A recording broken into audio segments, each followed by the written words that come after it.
For almost a week now, we've had absolutely blanket press coverage of Prince Harry making incredibly personal attacks on his family in the name of promoting his new book.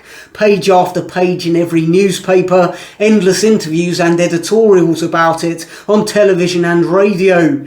There are, of course, far more important things going on in the world, which you'd be hard-pressed to find any information about. The COVID situation in China, the comprehensive collapse of the NHS, half the country currently being on strike, Jeffrey Epstein's client list, our government's reaction to the fact that almost 47,000 illegal migrants arrived on the UK shoreline in small boats in 2022, violent civil unrest in Brazil. All of that gets swept under the rug in favour of giving a platform to the salacious gossip of a mentally ill ginger bloke who's tossed his life away and is reduced to monetising his emotional incontinence for the entertainment of the masses, while his wife keeps an eye on the swelling bank balance and plots a divorce.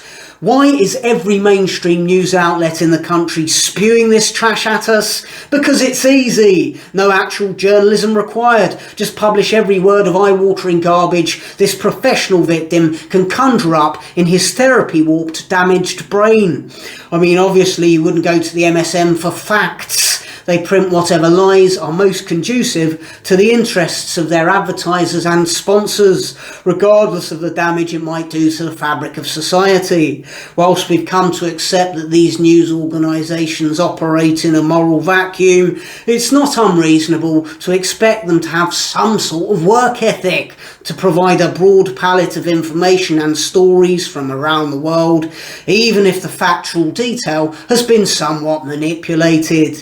But clearly over the past week, the executives that run these news outlets have said to themselves, yeah, let's just run with the Prince Harry stuff on every page. We don't need anything else. Let's just have 24-hour Prince Harry coverage. I'm sure that'll keep people interested. It'll keep the revenue rolling in. And presumably it does. Presumably all this Prince Harry garbage is proving quite lucrative. Clearly there's a significant public demand for this sort of prurient crap, which is of course an incredibly damning indictment on all of us as a society. As civilization crumbles, the only thing that can bring joy to people is the very public spectacle of an ex-royal having a prolonged and extreme mental breakdown.